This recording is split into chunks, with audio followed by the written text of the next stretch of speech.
পবিত্র ইসলামে চার খলিফার ব্যবসায়ী জীবন। ইসলাম যেভাবে এবাদত ও ফরজ বিধি-বিধানের উপর গুরুত্বারোপ করেছে, তেমনি হালাল পেশা ও জীবিকা অর্জনকেও গুরুত্ব দিয়েছে। আল্লাহ তাআলা ইরশাদ করেছেন, অতঃপর নামাজ পড়া শেষ হলে জমিনে ছড়িয়ে পড়ো এবং আল্লাহর অনুগ্রহ অন্বেষণ করো। সূরা আল-জুমআ আয়াত ১০। রাসূলুল্লাহ সাল্লাল্লাহু আলাইহি ওয়াসাল্লাম বলেছেন, ইবাদতের পর হালাল রিজিক উপার্জন করা সবচেয়ে বড় ফরজ। আস-সুনানুল কুবরা হাদিস ১১,৬৯৫। এই দুটি বর্ণনা থেকে জীবিকা নির্বাহের গুরুত্ব স্পষ্ট। ইসলামের প্রথম যুগের মুসলমান সাহাবায়ে কেরাম রাদিয়াল্লাহু তাআলা আনহু বেশিরভাগ ব্যবসা-বাণিজ্যে জড়িত ছিলেন এবং মদিনার সাহাবী বেশিরভাগ কৃষিকাজের সঙ্গে যুক্ত ছিলেন। এর দ্বারা প্রতীয়মান হয় যে দ্বীন শুধু ইবাদত করার নামই নয়, বরং দ্বীন হলো ইবাদত ও লেনদেনের সামষ্টিক নাম। যদি কোনো ব্যক্তি বিশুদ্ধ নিয়তে ও সঠিক নিয়মে ব্যবসা ইত্যাদি করে, আল্লাহ তাআলা তাকে সওয়াব দান করেন। তাই ইসলামে অর্থনৈতিক কার্যক্রম পরিচালনা করা দ্বীনের উপর আমল করার নামান্তর। সুতরাং নিম্নে ইসলাম ধর্মের চারজন প্রসিদ্ধ খলিফার ব্যবসায়িক জীবন সম্পর্কে বিশদভাবে আলোকপাত করা হলো। আবু বকর সিদ্দিক রাদিয়াল্লাহু তাআলা আনহু। হযরত আবু বকর সিদ্দিক রাদিয়াল্লাহু তাআলা আনহু কাপড়ের ব্যবসা করতেন। আয়েশা রাদিয়াল্লাহু তাআলা আনহা বলেন, তিনি ছিলেন কুরাইশদের সর্বশ্রেষ্ঠ বণিক। তিনি সুনৈতিকতা ও উত্তম চরিত্রের অধিকারী একজন সুপরিচিত ও প্রসিদ্ধ ব্যবসায়ী ছিলেন। আল ইসাবাহ ফি তামজিজ সাহাবা খণ্ড ৪ পৃষ্ঠা ১৪৭।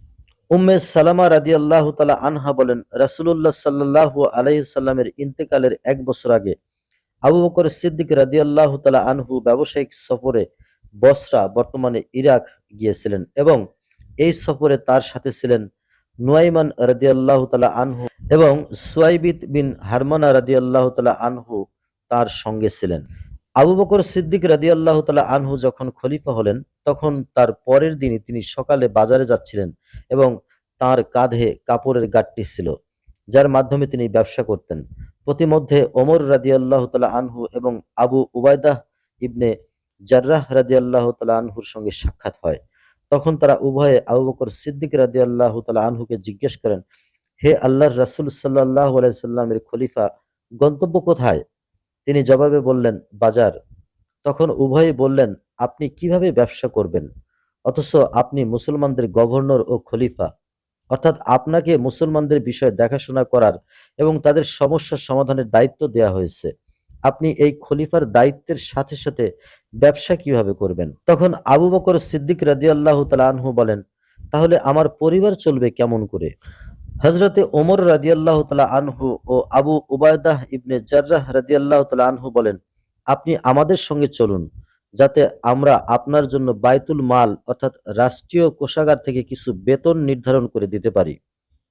আবু বকর সিদ্দিক রাদিয়াল্লাহু তাআলা আনহু তাদের সঙ্গে গেলেন এবং সাহাবায়ে কেরাম তার জন্য প্রতিদিন অর্ধেক ভেড়া ও বাৎসরিক ২,০০০ দিনার বেতন নির্ধারণ করে দিলেন। এছাড়াও শীত ও গ্রীষ্মের দুটি কাপড় পরিধানের জন্য নির্ধারণ করে দিলেন। হযরত আবু বকর সিদ্দিক রাদিয়াল্লাহু তাআলা আনহু খলিফা হওয়ার আগে তার পরিবারের জন্য যত খরচ করতেন তাই নির্ধারণ করা হলো। পরবর্তীতে এ বেতন বাড়িয়ে দৈনিক একটি ভেড়া ও বাৎসরিক ৬,০০০ দিনার এটি নির্ধারণ করা হয়।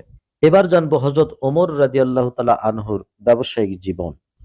উবাইদুল্লাহ ইবনে উমাইর রাদিয়াল্লাহু তাআলা আনহু থেকে বর্ণিত, আবু মুসা আশআরী রাদিয়াল্লাহু তাআলা আনহু ওমর ইবনে খাত্তাব রাদিয়াল্লাহু তাআলা আনহুর কাছে প্রবেশের অনুমতি চাইলে তাকে অনুমতি দেওয়া হয়নি। সম্ভবত তিনি কোনো কাজে ব্যস্ত ছিলেন। তাই আবু মুসা রাদিয়াল্লাহু তাআলা আনহু ফিরে আসেন।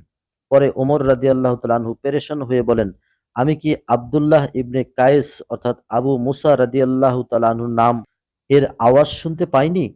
তাকে আসতে বলো। কেউ বলল, তিনি তো ফিরে চলে গেছেন। ওমর রাদিয়াল্লাহু তাআলা আনহু তাকে ডেকে পাঠালেন। তিনি উপস্থিত হয়ে বললেন, আমাদের এরূপই নির্দেশ দেওয়া হয়েছে, অর্থাৎ প্রবেশের অনুমতি না থাকলে ফিরে যাও। ওমর রাদিয়াল্লাহু তাআলা আনহু বলেন, তোমাকে এর উপর সাক্ষী পেশ করতে হবে। আবু মুসা রাদিয়াল্লাহু তাআলা আনহু ফিরে গিয়ে আনসারদের এক মজলিসে পৌঁছে তাদের এ বিষয়ে জিজ্ঞেস করলেন।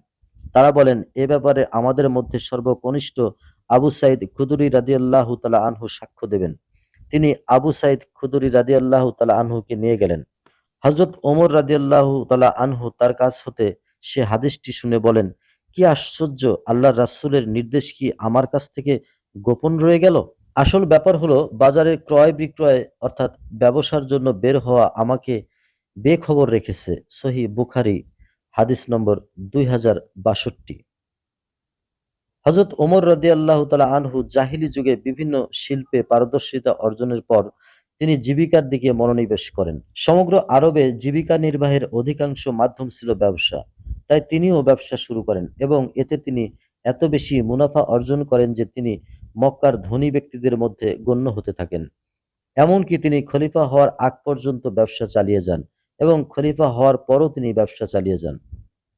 তারিখে দামেস্ক খণ্ড ৪৪ পৃষ্ঠা ৩৪৫। গ্রীষ্মকালে তিনি বাণিজ্যের উদ্দেশ্যে সিরিয়া দেশে যেতেন এবং শীতকালে তিনি ইয়েমেন দেশে যেতেন। সম্ভবত তার ব্যবসা বাণিজ্যের সফরের কারণে তিনি আত্মনিয়ন্ত্রণ, বীরত্ব ও সাহসিকতা, অভিজ্ঞতা, ব্যবসায়িক চতুরতা, নৃতাত্ত্বিক চিন্তাধারা এবং প্রজ্ঞার মতো দুর্দান্ত গুণাবলী অর্জন করেছিলেন। হায়াতুস সাহাবা খণ্ড ২ পৃষ্ঠা নম্বর ৫০৬। এবার জানবো আমরা হযরত উসমান বিন আফফান রাদিয়াল্লাহু তাআলা আনহুর ব্যবসায়িক জীবন। হযরত উসমান রাদিয়াল্লাহু তাআলা আনহু যে ব্যবসা করতেন তা জগৎ বিখ্যাত ছিল। তিনি কাপড়ের ব্যবসা করতেন এবং খেজুরের ব্যবসাও করতেন। হযরত উসমান রাদিয়াল্লাহু তাআলা আনহু জাহিলিয়াত ও ইসলামী উভয় যুগেই একজন সফল ও প্রসিদ্ধ বণিক ছিলেন এবং তিনি তার টাকা পয়সা ও মাল মুদারাবাতের সুরতে ব্যবসায় লাগাতেন। অর্থাৎ টাকা পয়সা বা মাল তিনি সরবরাহ করতেন এবং ব্যবসা অন্য ব্যক্তি দ্বারা করাতেন।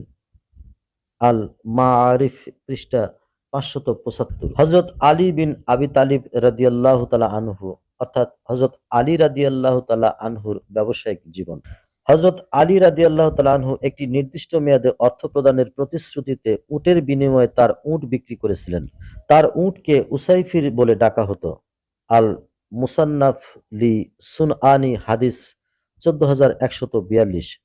হযরত আলী রাদিয়াল্লাহু তাআলা আনহু বলেছেন, বদর যুদ্ধের অর্থাৎ বদর যুদ্ধের গনিমতের মাল থেকে আমার অংশের একটি উটনী ছিল এবং রাসূলুল্লাহ সাল্লাল্লাহু আলাইহি সাল্লাম তার খুমুস অর্থাৎ পঞ্চমাংশ হতে একটি উটনী আমাকে দান করেন। যখন আমি রাসূলুল্লাহ সাল্লাল্লাহু আলাইহি সাল্লামের কন্যা ফাতিমা রাদিয়াল্লাহু তাআলা আনহা এর সঙ্গে বাসর রাত উদযাপনের ইচ্ছা করলাম, সে সময় আমি কায়নুকা গোত্রের একজন স্বর্ণকারের সাথে এই চুক্তি করেছিলাম যে সে আমার জঙ্গলে ইসখির ঘাস বহন করে আনবে এবং তা স্বর্ণকারদের কাছে বিক্রয় করবে। পরিশেষে তার মূল্য দ্বারা আমার বিবাহের অলিমার ব্যবস্থা করবে।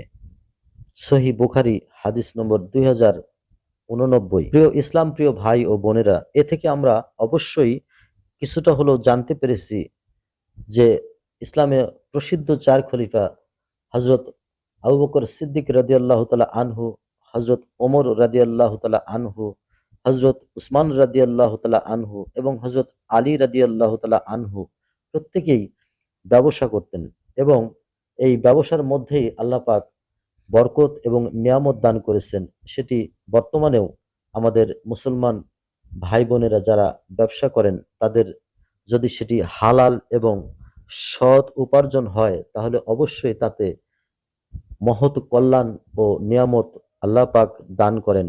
এটিই স্বাভাবিক, এটি হলো সর্বসাকুল্য একটি হিসাব।